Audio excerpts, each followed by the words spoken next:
y'all, what's good, beautiful people? It's your girl Tay, and I'm here yet again with another update video. So definitely make sure you guys smash that like button, comment down below, subscribe, plus push your post notification bell button so that way anytime I upload a video, you will be notified. Happy Thursday, you guys. Happy Thursday, seriously. So I'm gonna try to get this video. I do apologize for my son yesterday. Hopefully he doesn't hear me today. He's upstairs. He's sleeping really, really good in the bed, and I have that AC on full blast. My son is just like me. He loves sleeping. We are the type of people that we have to have a cool breeze on us. I know I've told you guys this before, but even with him, because other people, like when I tell like my family and stuff, they'll say, oh, it's because, you know, I'm a little heavy, I'm a little thick. So they'll say that's what it is. And I'm like, my son is not thick at all. He just doesn't like being in the heat. And he will wake up whining in the middle of the night if he feels hot. We like for the room to be cool, but still have the blanket over us, if that makes any sense. So I have had the AC turned down the last couple of days because we really haven't needed it that much. And generally when it's cool, I turn it off in the daytime, and then I only turn it on when I notice the temperature starts to rise. But last night I decided to turn it up on the highest level and see if that made a difference, and the room was nice and cool all night, and he slept all night without a hitch. So I'm hoping that I can get through this video without any interruptions. So let's jump right into that.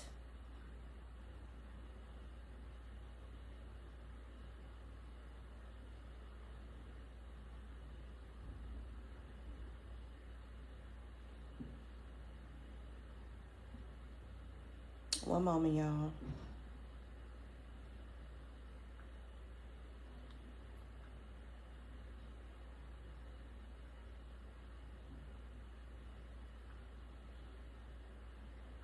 Okay, so apparently there were talks about mandatory kindergarten in California. I hadn't really heard much about it, but it says last week California Gavin Newsom vetoed the SB 70, a law passed by California's legislature that would have made kindergarten mandatory for children in the state. In vetoing the law, Newsom cited the price fund cost impacts of up to $268 million ongoing, which is not currently accounted for in the state's fiscal plan. Mandatory kindergarten is a patchwork policy across the United States. With Newsom's veto, California remains one of the 30 states, including New York, New Jersey, and North Carolina, that do not compel kindergarten attendance. Mandating kindergarten is not only a massive government expenditure, Newsom pointed out, but also an encroachment on educational freedom. The decision to send children to kindergarten should be made by the parents, not the government, forcing all children into a one-size-fits-all program, says Lance Izumi, Senior Director of the Center for Education at the Pacific Research Institute.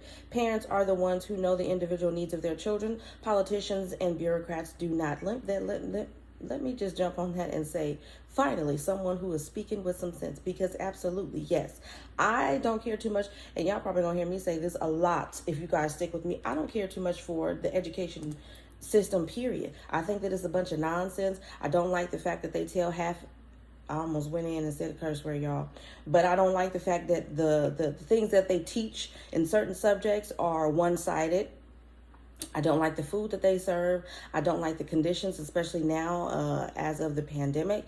There's just a lot of stuff that's wrong with that. Sometimes the schools look raggedy and ran down. You send your children to school for 8 hours. Most parents send their children to school not only for the education, but also because, you know, it's mandated by some type of law that says your children have to be in school. Otherwise, you have CPS or some type of child protective services knocking on your door asking you why your kids are not going to school. And then on top of that, parents don't have a choice. If they can't afford childcare, but they have to work, then they have to send their kids to school. So with that being said, there's a lot more that could be done. There's a lot of stuff that has happened in school as of recently where the school system has failed our children. Schools are not there to protect the kids, and yet they want us to send our children to school for 8 hours a day. Something needs to be fixed in that department. SB 70 sponsor Senator Susan Rubio of Los Angeles wrote in the bill's fact sheet that since kindergarten is not mandatory, students that do not attend miss fundamental instruction, putting them at a disadvantage in classroom setting as they enter first grade. Rubio also pushed for the bill by focusing on impact it would have on low-income companies. Kindergarten attendance is also an important aspect in reducing chronic absenteeism and closing the achievement gap. What are you trying to achieve? Is this just about attendance? Is it like, what are you trying to achieve is what my question is. However, sending children to school who are not ready for it also has consequences. Colleen Ronsich I probably murdered her name. A policy analyst at the Cato's Institute Center for Education Freedom shared with Reason that a 2018 Harvard study found children who start at a younger age are more likely to receive an ADHD diagnosis than their slightly older classmates. The lead researcher said the results suggest it's possible that many kids are being overdiagnosed and overtreated for ADHD. ADHD. Black children and children in poverty are more likely to be diagnosed with ADHD, so mandating earlier school could lead to overdiagnosis among some of the populations, Senator Rubio cited. Okay, so I think you guys got the point of that. They were trying to have it to be mandatory that children go to school, and now they're deciding against that, okay? Now, let's talk about some shopping, y'all, because that seems to be all I want to do as of lately. Walmart counters Amazon Prime's early access sale with its own fall deals event. Okay, so let's see what they got going on. If y'all don't know, I am an avid Walmart shopper. I'm going to be doing some Walmart hauls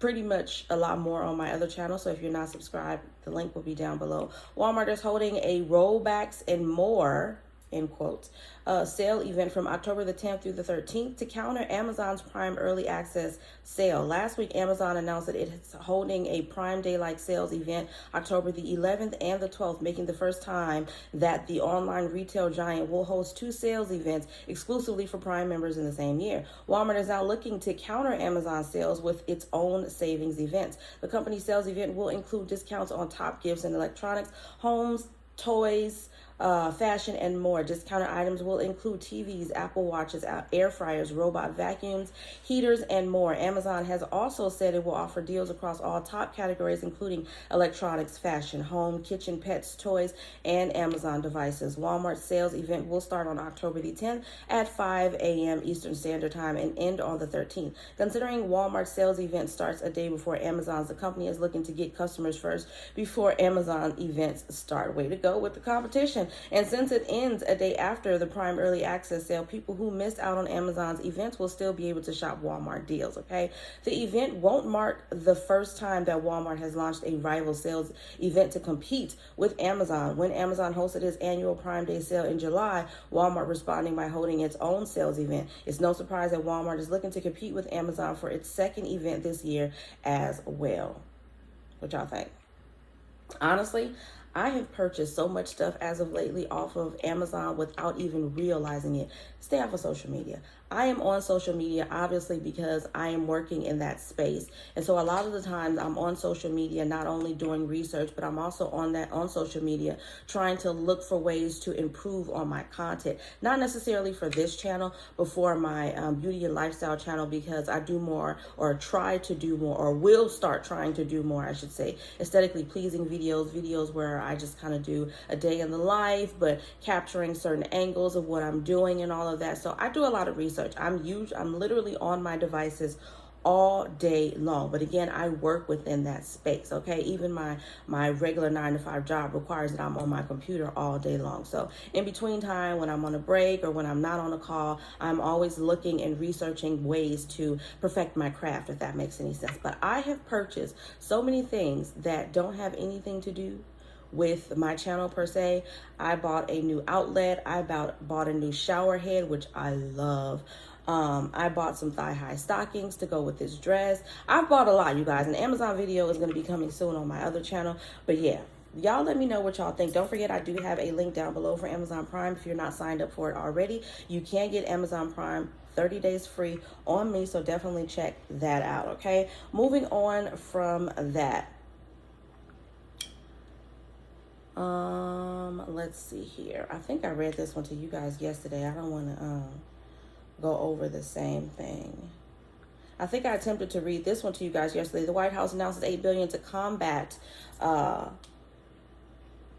hunger in the U.S. Not sure if I went over this with you guys, but the Biden administration has announced $8 billion in public and private commitments towards fighting hunger and improving nutrition in the United States. The goal is within our reach, President Biden said Wednesday. This was some Wednesdays back during the first White House summit on hunger in 50 years. In America, no child should go to bed hungry. No parent should die of disease that can't be prevented. Okay? The White House Conference on Hunger, Nutrition, and Health comes as food costs are rising, supply chain issues remain from the pandemic, and food-related ailments continue. The administration announced a bold goal of ending hunger by 2030 and increasing, where'd it go? And increasing healthy eating and physical activity. Among the key proposals, expand free school meals to 9 million more children by 2032, allow more people to get food stamps, help with transportation for people who don't live near grocery stores and farmers markets, increase money for nutrition programs helping seniors. Increase money for nutrition programs helping seniors. Okay, I said that right. Reduce food waste since a third of all food in the United States goes to waste, says the White House. And many of the efforts need congressional approval. Of course, Biden can take some action through executive order. The Washington Post reported the pervasiveness of diet-related diseases creates broader problems for the country, White House officials said, hampering military readiness, workforce productivity, academic achievement, and mental health, all very true. The newspaper also reported that the U.S. Department of Agriculture says that 10.2% of the U.S. households were food insecure in 2021. I think it was a lot more than that, and it's been going on a lot longer. That means they didn't have enough food to meet everyone's needs. CNN said that more than 100 organizations have committed to help for Biden's initiatives, including hospitals, healthcare associations, tech companies, philanthropies, and the food industry. So, we definitely need more food. Food stamp eligibility, I definitely think that they need to revise. I know that they did an increase just recently for those programs, those government-funded programs like food stamps, EBT, depending on what it's called in your area. I was about to say what it's called in California. I know out here we have, what is it called? General Relief. There's CalWorks, and I think that's pretty much it. I'm not sure of the program that they have for seniors, but they do need to increase the amount. And it is... it's horrible nowadays with the supply chain is still being disrupted. I did a small order last night with Aldi's through Instacart. And when I say small, I mean, it was literally, I was just trying to get some fruits, some more strawberries and some more, just fruits basically, and some bottled water in here for me and my son, because in the daytime, these are his go-to snacks. In the morning, he usually just has a big bowl of fruit. He used to have just a nectarine, but because those, I'm assuming, is out of season because I haven't seen them anymore, he has a bowl of strawberries and grapes for his breakfast along with some water or orange juice. And he likes to snack on that, and I like to snack on that. So I put a small order in. When I tell you guys the picture that the Instacart shopper sent me of the store was bare and empty, I said, okay, I won't be shopping at Aldi's no more because that was a waste of time. But anyways, you guys, moving on from that, we're going to end off, of course, with emergency SNAP maximum benefits for the month of October. And I did take the liberty of writing them down before I came and recorded this video. So we're going to start with Alabama, November the 1st, California, November the 19th, and November the 26th. Colorado is going to be October the 6th through the 12th, DC regular issuance. Hawaii, November 14th, Illinois, October 21st through the 29th. Kansas, November the 21st through the 30th. Louisiana, October 8th, 15th, 22nd, 29th. Maine, October the 7th. Maryland, October the 4th through the 23rd. Michigan, October the 15th through the 24th. New York City, October the 14th through the 27th. And then the rest of the state will be October the 6th, and then October the 10th through the 13th, and then the 17th through the 20th, with benefits to be available the very next day. Ohio is going to be October the 27th, and yes, these are not in alphabetical order, not all of them, because I just kind of wrote them in where they fit. New Jersey, October the 1st through the 5th. New Mexico, all month long of October. North Carolina, October the 22nd through the 31st. Oregon, October 10th, 28th, and November the 1st. Rhode Island, October 3rd. South Carolina, October 1st through the 19th. And Virginia, October 16th. West Virginia, October 4th October 4th, and then November the 9th. Wisconsin, October the 15th, and then December the 10th. Texas, October the 3rd through the 7th. Utah, October 29th. Washington, October the 4th through the 20th, staggered. Oklahoma, October the 10th through the 15th, and then Pennsylvania, October the 18th through the 22nd, the 25th through the 29th, 25th through the 29th, and then a final run on December the 9th. And that is absolutely all for that. I'm so happy I made it through the video without a crying toddler upstairs. Oh my God. But anyways, you guys, As always, I hope this information was in some way helpful or useful to you guys, at least a little bit. I also want to go out on a limb there and say that it is Breast Cancer Awareness Month, which is why I am wearing this shirt today. Fun fact about me, my mother did lose her battle to breast cancer about 9 years ago, so I am definitely an advocate for anything having to do with breast cancer awareness. Ladies, go get yourself checked. I had me a mammogram just recently within, I want to say, the last 6 or so months, and it's required for me, even though I'm fairly young, and generally you don't have to start getting that until I think you're over the age of 40 or 45. I can't remember what the age is for it as of now, but I have to go because of the fact that my mother passed away due to it. And then there was a relative on my father's side that actually had it. She's still alive. She actually conquered her struggle and her fight, but for that reason I have to go and get tested at an early age. So I encourage you guys, if you have not, however uncomfortable it may be, and it is uncomfortable, it's not as painful as some people made it to be, but then again, we don't all have the same breast, and so their breast just may be overly sensitive. I think that that's possible, okay? But either way, you guys, let's drop some pink hearts down below in honor of breast cancer awareness. As always, I'm going to encourage you guys to check out my description box, as I will have some links for some of my favorite products and services. And if you're not signed up with Amazon Prime and you want to get in on these deals that they're going to be having real soon, definitely don't hesitate to use my link, which will be down below in the description box. And as always, I'm going to say, remember to live, love, elevate. I really, truly appreciate you guys for rocking with me this long.